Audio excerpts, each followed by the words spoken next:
Bonjour à tous et merci d'écouter cette saison 1 du tout premier podcast signé Truffaut. Passion, authenticité, excellence, transmission. Mettons plus de vie dans nos vies. Le podcast de Truffaut. Je suis Jérôme Pitorin, journaliste, animateur, globe-trotteur pour l'émission Échappée Belle, et je vais chaque fois, en compagnie d'experts et de passionnés, vous proposer d'enrichir vos connaissances du monde végétal, entre autres, avec de nombreux conseils et astuces, dans une quête de bien-être, le tout arrosé de bonne humeur. Que l'on soit dans un appartement ou une maison, avec un balcon, une terrasse ou un jardin, par quoi commencer lorsqu'on décide d'aménager ce qui est devenu au fil du temps un nouvel espace de vie, une pièce à part entière qu'on pourrait renommer la pièce verte, qui ne figure pas encore dans le Cluedo d'ailleurs. Que faut-il prendre en compte? Comment jouer sur les volumes? Quand et quoi planter? Comment bien l'entretenir?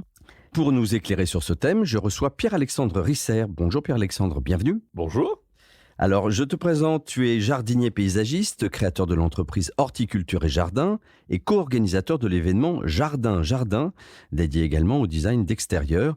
Tu es spécialiste des jardins de ville et des terrasses depuis plus de 30 ans, sorte de metteur en scène du végétal, en créant des lieux apaisants, intimes et conviviaux. Tu imagines également des jardins d'exception ou éphémères pour les entreprises en France et à travers le monde. Tu es l'auteur de plusieurs ouvrages dont Transformer son jardin ou sa terrasse aux éditions Ulmer ou encore Le Jardin Plaisir aux éditions de La Martinière. Alors avant de passer en terrasse ou côté jardin, je vais te poser ma question rituelle. Pierre-Alexandre, j'aimerais que tu me racontes ton premier souvenir marquant, ta première émotion liée au végétal. Ma première émotion liée au végétal... Je suis né à la campagne, enfin à 20 km de Lyon, mais c'était quand même la campagne. Mon voisin et mon ami d'enfance était fils d'agriculteur, donc la ferme était juste de l'autre côté de la route. Et je dirais que l'un des premiers souvenirs, c'est avec mes deux frères, mon père nous avait laissé un petit carré de potager, donc on avait un petit bout qui devait faire 2-3 mètres carrés, et on avait planté des pommes de terre, et tous les jours, en rentrant de l'école, j'allais déterrer les pommes de terre pour savoir si elles poussaient. Donc il m'a expliqué que c'était pas vraiment comme ça que ça allait se passer, et voilà, ça explique mon côté très patient encore aujourd'hui. Oui, ça fait partie de ce que tu expliques dans tes ouvrages, notamment, c'est que le jardin est un temps long. Un jardinier, c'est un temps long. Alors, ta passion pour le jardin, justement, à quel moment cette vocation s'est imposée à toi? J'ai une passion pour la nature et pour les végétaux, et le lien avec le jardin s'est fait plus tard, parce que quand j'étais enfant, je n'aurais jamais pu imaginer que si on avait un jardin, on le faisait faire par quelqu'un d'autre. C'était quelque chose qui n'était pas, je sais pas, c'était... Quelque chose de personnel, d'intime presque. Voilà, et le premier paysagiste dont j'ai entendu parler, c'est André Lenôtre avec le jardin de Louis XIV, mais voilà, mais à l'école, mais le métier de paysagiste, pour moi, ça n'existait pas, quoi. C'était quand on avait un jardin, on le faisait. Voilà, donc je me suis orienté plutôt sur des études agricoles. Et ça, je dis merci encore à tous les professeurs qu'on a pu avoir dans cette filière, qui ont été quand même assez extraordinaires. Et tout ce qu'ils nous ont enseigné, je m'en sers encore aujourd'hui. Et après, je suis parti sur une filière horticole, c'est-à-dire faire pousser plutôt les plantes ornementales. Et après, je suis venu au jardin. D'accord. En tout cas, il y a eu un fil directeur tout du long de ton cursus qui t'a amené à ça. Oui, le fil conducteur, c'est le végétal. J'ai toujours été passionné par la nature et par le végétal. J'ai une tante qui était ingénieure agronome, qui on doit la fraise Garriguette. Et elle était à Montfavet, et pendant les vacances scolaires, on partait en randonnée dans les Alpilles, dans le Luberon, et je me suis toujours intéressé aux plantes, au nom des plantes. Quand j'étais môme, je notais les noms latins sur du papier, quoi. Je lisais les catalogues de graines de carottes, de pommes de terre, de choux, de quoi que ce soit, quoi. Voilà, donc j'étais vraiment baigné dans je regardais le catalogue Manu France pour regarder les motoculteurs, les râteaux, et pendant que d'autres regardaient les mobylettes, quoi. C'est ça, d'accord. Bon, ça va un peu moins vite que la mobilette, le motoculteur. Est-ce que tu peux nous expliquer plus en détail en quoi consiste ton métier de paysagiste, notamment dans l'habitat des urbains? Notre métier aujourd'hui, comme il a été dit en introduction, le jardin est devenu une pièce à vivre dehors. C'est-à-dire que dans les années 80, quand on faisait un jardin, on avait c'était faire rentrer le jardin dans la maison. C'est-à-dire qu'on se met dans la maison, dans les principales pièces où il y avait des baies vitrées qui donnaient sur le jardin, et il fallait que le jardin soit beau vu de l'intérieur. Mais à cette époque-ci, il y avait des bancs de jardin en bois, quoi. Il y avait du mobilier de jardin, des chaises, des tables. Mais dans les années 80, parler d'un canapé de jardin, c'était complètement... on n'y pensait pas du tout, quoi. Ouais, ou d'une cuisine. Ouais. Voilà. Et ça, il y a eu un petit amorçage avec l'art de vivre dehors. Et dans les années 90, tout d'un coup, le citadin a dit « Mais moi, je veux plus que le jardin rentre dans ma maison, je veux aller vivre dans mon jardin. » Et puis après, il y a eu le côté potager. On s'est dit « Ben voilà, dans mon jardin, je vais mettre des poules. Il y a le côté environnemental qui est arrivé avec des plantes qui demandent moins d'arrosage, de plus utiliser de produits chimiques. Enfin voilà, il y a cette démarche qui est faite, et le compostage. Donc voilà, donc aujourd'hui, quand on arrive, je parle pour des jardins en ville, hein, je ne parle pas pour des jardins à la campagne. C'est pas, parce que le jardin, il doit être adapté au mode de vie de celui qui vit là, et on ne vit pas à la campagne, et on ne vit pas dans une résidence secondaire comme on vit tous les jours dans son habitat principal quand on va travailler tous les matins. Donc, pour ce jardin en ville, il faut tout d'abord qu'il corresponde aux usages. Donc, aux usages, c'est quoi ? C'est de se dire, j'ai un jardin, j'ai envie d'être dehors, j'ai envie de déjeuner, j'ai envie de dîner dehors. Où est-ce que je mets ma terrasse ? J'ai envie de bronzer, j'ai envie de prendre le soleil. Où est-ce que je vais mettre mes chaises longues ? Donc, c'est de construire le jardin en fonction du mode de vie. La première question qu'on se pose quand on a un jardin en ville, c'est où je mets mes poubelles, où je mets les vélos. C'est la première chose. C'est avec comment de la porte-rue, j'arrive à la porte de ma maison. Ça, c'est la première chose. C'est obligatoire. Voilà. Et après, on s'occupe du reste. Mais voilà, donc de bien penser aux usages. Et c'est pas toujours facile. C'est pas toujours facile, c'est pas toujours évident. Par exemple, dans un jardin en ville, très souvent, les endroits qui sont bien, c'est au fond du jardin, dans les angles. On se retourne et on voit la maison. Et on se dit, ah bah oui, tiens, j'ai une jolie maison, mais je la vois jamais autrement. Et de se donner les endroits où on a le plus de perspective, le plus de dégagement. Et puis, une fois qu'on est dans le jardin, on prend sa chaise, on vient d'acheter sa maison, on prend une chaise, on va dans le jardin, on s'assoit 5 minutes par là, 5 minutes par là, et on regarde l'endroit où tout d'un coup on se sent bien. On se dit, ah bah tiens, là je suis bien. Bah, c'est là qu'il faut mettre sa terrasse.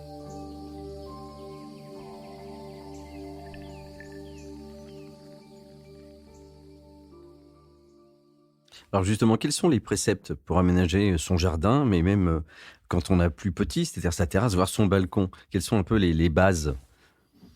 Les bases, c'est un jardin, c'est quoi ? Comment on peut définir un jardin ? Un jardin, c'est un endroit qui se définit par ses limites et dans lequel on n'est nulle part ailleurs sur la planète. On est dans son jardin, on est dans sa bulle.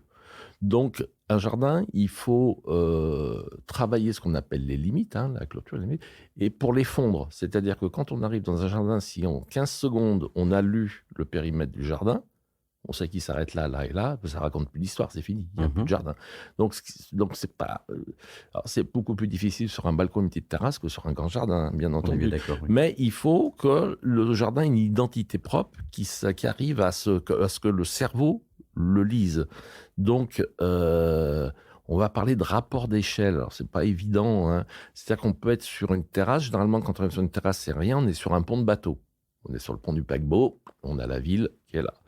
Et pour que cette terrasse ressemble à un jardin, ce qu'il faut, c'est que le cerveau ne lise plus le toit de l'immeuble voisin, les antennes, les cheminées qui sont de l'autre côté. Donc, pour pas qu'il lise ça, il va falloir qu'on crée des hauteurs sur la terrasse. Donc, on va mettre quelques arbres. Et tout d'un coup, quand on va arriver sur la terrasse, le cerveau, il va voir la couronne des arbres. Et tout d'un coup, comme la couronne des arbres, elle est moins haute et beaucoup moins loin que les autres immeubles, l'espace dans lequel on se trouve est plus grand. Parce que le rapport d'échelle, il est différent. Et là, on commence à faire exister un cocon. Voilà, donc c'est ce qu'il faut essayer de faire, c'est-à-dire que ce soit sur un balcon, un rebord de fenêtre, une terrasse, un jardin, c'est de mettre en valeur les vues qu'on veut mettre en valeur et d'essayer de masquer ce qu'on ne veut pas voir. Et attention, dans un jardin, quand on veut masquer, il faut plutôt créer un voile que créer un mur. Si vous avez un mur en béton et vous mettez du lierre dessus, vous aurez un mur de lierre. C'est tout, l'autre qui va s'arrêter dessus.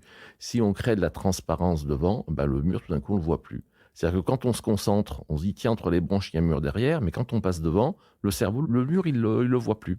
Voilà. Et plus un jardin est petit, plus la structure du jardin doit être géométrique. C'est-à-dire qu'on travaille avec des angles droits, on travaille avec des cercles, mais on ne fait pas de courbes.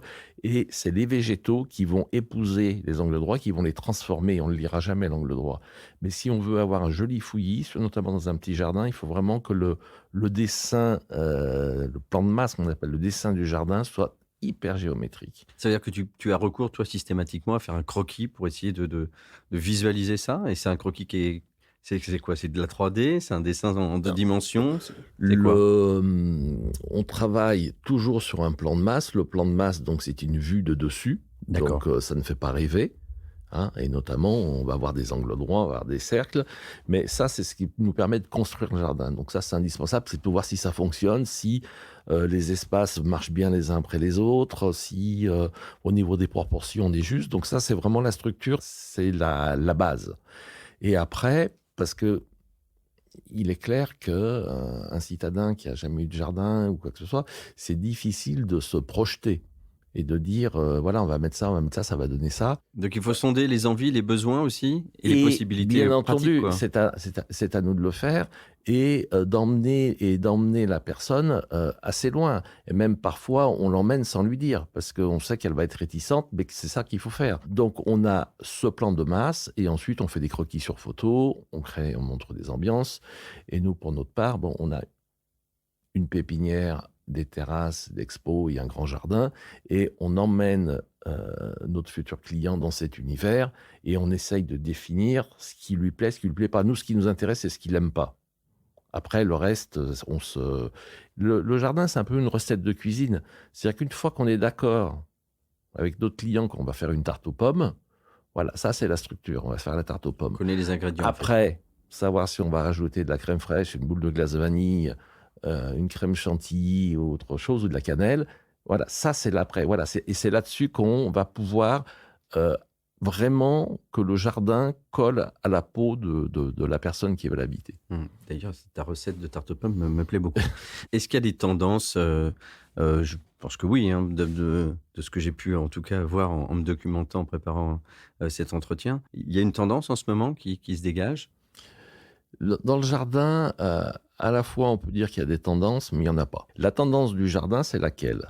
Elle est définie par son utilisateur. Elle a un fond, elle a vraiment un fondement. Et le jardin, c'est quoi aujourd'hui? C'est je veux vivre dehors, je veux pas être esclave de mon jardin, je veux pas jardiner tous les week-ends. Je veux bien jardiner quand ça me fait plaisir, mais c'est quand ça me fait plaisir. Je veux pas, parce que je vais au théâtre, je pars en week-end, je vais voir des copains, je n'ai pas toujours le temps. Voilà. Donc, qui me coûte le moins cher possible, moins d'entretien, donc moins d'heures d'entretien, voilà, et moins d'arrosage ou pas d'arrosage, pas de produits phyto et moins en moins d'intrants, c'est-à-dire d'engrais, de tout ce qu'on peut mettre dessus. Donc la tendance, et je veux profiter de mon jardin. Donc la tendance du jardin, c'est quoi? C'est de pouvoir profiter de son jardin, de vivre à l'extérieur avec un minimum de contraintes. Donc la tendance de fond, elle est là. Quelles sont les erreurs à éviter et les fondamentaux à respecter quand on veut composer sa propre terrasse ou son propre jardin? Alors, sur une terrasse, on a quelques règles techniques un petit peu à respecter.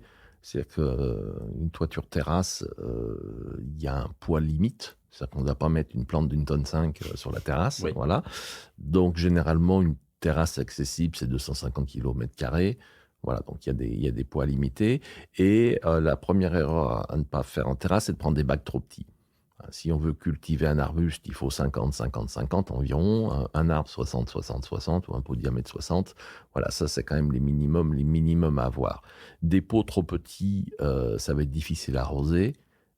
Et la plante, au bout de 2-3 ans, elle sera trop petite dans sa chaussure. Voilà, et ça va être compliqué. Donc voilà, donc ça c'est la première chose. En plus, quand on est sur une terrasse, l'arrosage automatique au goutte à goutte est quasiment obligatoire parce que 4 jours de canicule en plein été, on n'est pas là, vous pouvez avoir tout qui meurt. Donc voilà, donc ça c'est vraiment des choses qu'il faut vraiment prendre en compte.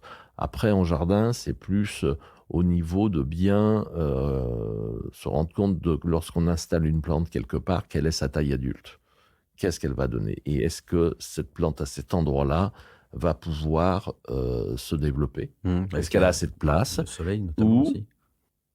si je la taille, est-ce qu'elle sera belle? C'est pour ça qu'aujourd'hui, les érables du Japon sont vraiment à la mode en ville, parce que c'est des petits arbres qui s'adaptent à n'importe quelle exigence un peu.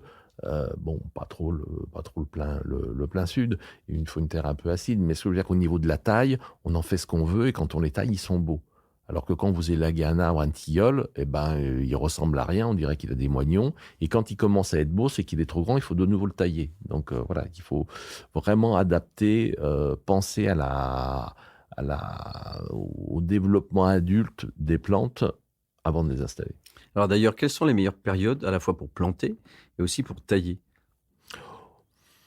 Je vais vous dire, tout dépend si on est en ville ou sur le plateau du Larzac. Si on est en ville, on a de l'arrosage, un tuyau qui est pas très loin, on a de l'arrosage automatique, on peut changer de substrat, améliorer la terre sur place assez facilement, les surfaces sont assez petites. Et on disait à la Sainte-Catherine, tout bois par racine, mais ça c'est vrai pour tout ce qui est caduc et les plantes qui sont arrachées de pleine terre et transplantées dans le jardin. Aujourd'hui, la plupart des plantes sont arrachées en pépinière, cultivées dans des pots et revendues. Donc la plante a toutes ses racines quand on l'installe. Alors, les plantes caduques préféreront être plantées en période de végétation, de repos de végétation, c'est-à-dire du mois de novembre au mois de mars, quand ils n'ont pas leurs feuilles, et quand la plante est au repos. Mais les plantes persistantes vont préférer être plantées dans une terre chaude, c'est-à-dire pendant la saison plutôt du mois d'avril au mois d'octobre. Donc, au niveau des périodes de plantation, on va quand même préconiser l'automne est vraiment bien pour planter parce que on va mettre les plantes dans la terre, les racines vont commencer à faire leur petit chemin, voilà. Mais on peut planter vraiment toute l'année, sauf quand il gèle. Et après, c'est si vous plantez en plein mois d'août, il faut surveiller l'arrosage tout le temps. Voilà. Place, oui. Mais c'est possible et ça marche. D'accord.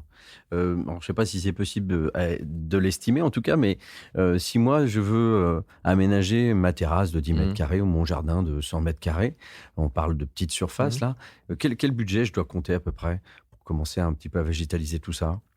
Si vous voulez acheter une voiture, vous mettez quel budget? Ça va dépendre de mes besoins déjà, si j'ai besoin de faire des gros déplacements ou pas, si j'ai besoin de masquer beaucoup de choses. C'est compliqué à estimer ça? Mais c'est pas que c'est compliqué, c'est que si vous voulez absolument, vous êtes fan de l'Italie, vous voulez des pots en terre cuite d'Impruneta, ça va vous coûter le prix du pot, mais le prix du pot, c'est la même chose. Si vous voulez, c'est un pot qui va vous durer 10, 15, 20, 30 ans. Si vous aimez des bagues sur mesure en métal ou en zinc, ça va coûter plus cher que des pots en plastique que vous allez jeter dans 3 ou 4 ans. En tout cas, le budget ne doit pas être un frein à l'envie de jardiner. Maintenant, c'est clair, si vous voulez un jardin tout de suite magnifique en claquant des doigts et en mettant des arbres de 5-6 mètres de haut, oui, ça va vous coûter un peu d'argent. Ce que je veux dire par là, c'est que l'envie de jardin, le budget ne doit pas être un frein. On peut. D'accord. Alors justement, on parlait de budget. Je sais que tu as eu l'occasion de travailler pour des clients d'exception et pour faire des jardins ou des terrasses vraiment très haut de gamme. Est-ce que tu peux me raconter, par exemple, quel est le jardin que tu as créé qui était le plus incroyable et le plus spectaculaire pour un citadin, j'entends? J'ai vécu une très belle aventure sur le jardin de Kenzo, où à la Bastille, on avait travaillé avec un paysagiste japonais. Et là, on a eu une très belle histoire pendant une dizaine d'années, où c'était un mélange de cultures, on a appris beaucoup. Mutuellement, c'était une belle histoire. Après, là, dernièrement, sur des choses un peu plus connues, on a réalisé une belle terrasse qu'on aime beaucoup sur la terrasse Belle Étoile à l'hôtel Le Meurice, où c'est une terrasse qui épouse le paysage. Et en fait, on est au-dessus du jardin des Tuileries. Et tout a été composé pour mettre le jardin des Tuileries en valeur quasiment, quoi. Voilà, la terrasse, elle sert d'écrin. Et ça, c'est une belle... Et la terrasse, maintenant, elle a 3 ou 4 ans. Et ce qui est très beau, c'est de voir que ce qu'on a imaginé fonctionne et perdure dans la durée. On peut avoir un coup de corps sur un jardin quand on le réalise, on dit, voilà, il est bien, mais le jardin, il y a toujours 3, 5, 7 ans. Et ce qui est merveilleux, c'est de se dire, ce qu'on a imaginé, on a imaginé ça, dans 7 ans, c'est bon, c'est arrivé, on y est, quoi. Mais là, quand je me promène dans Paris, je lève la tête, je dis, ça, je l'ai planté il y a 20 ans, ça, je l'ai planté il y a 30 ans, ça, je l'ai planté il y a 35 ans. Voilà, et ça, c'est plein d'émotions. Vous savez, on a un métier qui apporte de la satisfaction, mais cette satisfaction, elle n'est pas immédiate. C'est-à-dire qu'on a énormément de satisfaction, mais il faut donner avant de recevoir. Le jardin, c'est donner avant de recevoir. Voilà, il faut avoir ça dans la tête.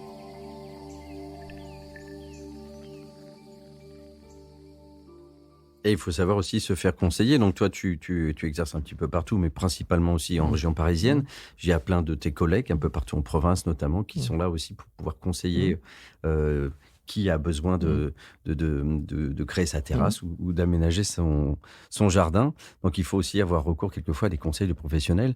Ça permet de peut-être gagner du temps aussi, de faire moins d'erreurs. Bien entendu. Et le conseil qu'on peut donner, c'est je vous dis, il y a une relation de confiance qui doit s'établir. Le jour où on vous plante un jardin, vous réglez votre facture, vous regardez le jardin, ce que vous voyez sous les yeux, vous l'aurez plus jamais.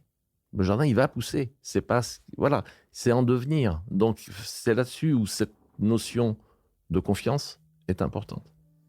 Merci beaucoup. Si j'ai bien écouté tes conseils, il faut à la fois savoir observer, oser, avant en tout cas d'oser se lancer, et puis savoir aussi partager son expérience.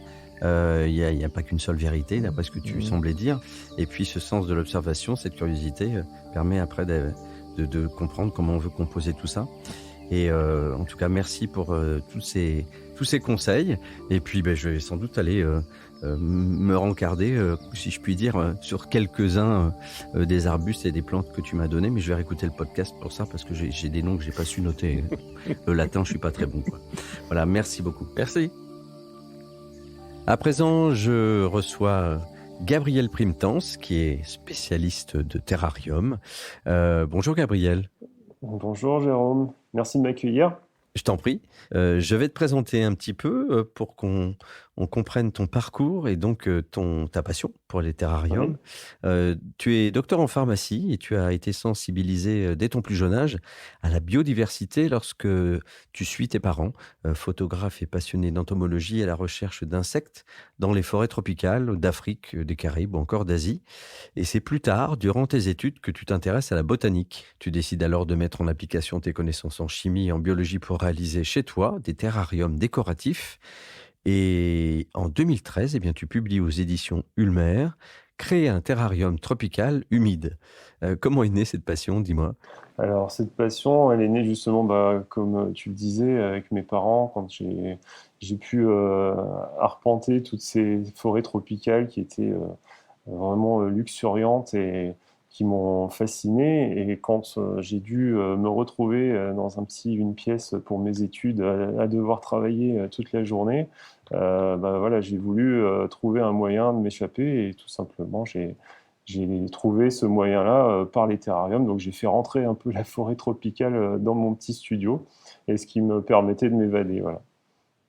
Par petits échantillons en quelque sorte. Voilà, exactement. Alors, juste visuellement, pour pas dire de bêtises, moi, le terrarium, c'est une base, on va dire, dans laquelle on met une plante et par-dessus, on la met un peu sous cloche. C'est ça le principe? C'est un peu le principe. Après, on peut avoir des terrariums ouverts ou fermés, suivant l'humidité qu'on veut conserver à l'intérieur. D'accord. Après, c'est plus le côté esthétique qui va être intéressant avec le terrarium, et puis surtout pouvoir faire de la composition. C'est-à-dire qu'un terrarium va vous permettre d'amener des roches, des racines, du sable, et puis de diversifier les espèces dans un même contenant, ce qui n'est pas trop le cas dans des pots de fleurs, par exemple. Alors, quelles sont les règles de composition, justement, pour faire un joli terrarium? Alors moi, ce qui me plaît dans un terrarium, et ce que je pense être le cas de beaucoup de gens, c'est de retrouver un effet naturel, tout simplement. Il y a des règles à respecter, effectivement, comme la symétrie. Il ne faut pas créer de symétrie à l'intérieur du terrarium. Par exemple, mettre 2 pierres côte à côte, exactement de la même taille, ça ne sera pas très esthétique. Après, essayer de respecter un nombre impair aussi. Par exemple, si on doit mettre plusieurs pierres ou plusieurs plantes, autant rester dans des nombres impairs plutôt que des nombres pairs. Ensuite, on peut aussi créer un effet de profondeur qui est intéressant, c'est-à-dire qu'on va plutôt favoriser les plantes de petite taille devant, les plantes de grande taille derrière, qui va donner un effet de profondeur. Et on peut accentuer cet effet en inclinant le sol, c'est-à-dire que quand on va disposer le terreau ou le sable, donner une légère pente qui va accentuer cet effet de profondeur et qui va donner un effet très naturel à l'ensemble. Une perspective comme celle d'un mini paysage en fait. Alors quel est le top 3 par exemple des plantes qu'on peut mettre dans un terrarium, celles qu'on retrouve le plus souvent? Alors, il n'y a pas vraiment de top 3, tout dépend de vos envies. Après, c'est vrai que, par exemple, on peut faire des terrariums avec des plantes sauvages, hein. Ça, c'est quelque chose qui est possible. Alors, c'est vrai que par chez nous, c'est des plantes tempérées, donc c'est vrai que si on les met à l'intérieur, ça ne va pas tenir très longtemps. Mais ça a un côté ludique, facile, peu onéreux. Et c'est quelque chose qui peut se faire avec des enfants, et puis voilà, faire ça en famille, ça peut être très sympa. Après, on peut avoir des terrariums tropicaux-humides, simplement avec des plantes tropicales qu'on trouve en jardinerie. Alors là, il suffirait d'un terreau classique pour plantes tropicales, qu'on peut trouver aussi dans le commerce. Alors, ce qui est important dans un terrarium, c'est que, étant donné que c'est quelque chose de fermé, c'est pas comme un pot qui va être percé et qui va permettre d'évacuer l'excédent d'eau. Donc il est important au fond du terrarium, au préalable, de mettre du gravier, quelque chose d'assez grossier, ou même des billes d'argile, hein, c'est très bien. On peut éventuellement ajouter aussi du charbon, des morceaux de charbon. Ça va permettre de développer les bonnes bactéries qui seront bénéfiques aux plantes et éviter les mauvaises odeurs éventuellement parfois. Et donc on va rajouter son terreau par-dessus ça, et puis on va planter notre plante tropicale dessus, et simplement après, si on veut mettre de la décoration, soit du sable ou du gravier, des pierres, etc. Donc c'est un bon moyen d'avoir à la fois des plantes, mais aussi de créer un petit décor chez soi, quand on est même citadin. Oui, citadin et novice. De créer un petit univers comme ça sur une partie de son séjour, par exemple, pour égayer un petit peu. Alors, on pourrait presque mettre un mini sapin de Noël à Noël, presque finalement. C'est ça. C'est ça. Merci Très beaucoup, Gabriel, de tous tes bons avec conseils. plaisir. Merci à vous. Au revoir. Au revoir. Notre podcast se termine déjà, mais restons connectés à la nature. Tous nos épisodes sont disponibles sur les principales plateformes d'écoute et sur notre site truffaut.com. Je vous dis à très vite pour cultiver ensemble notre jardin et notre esprit.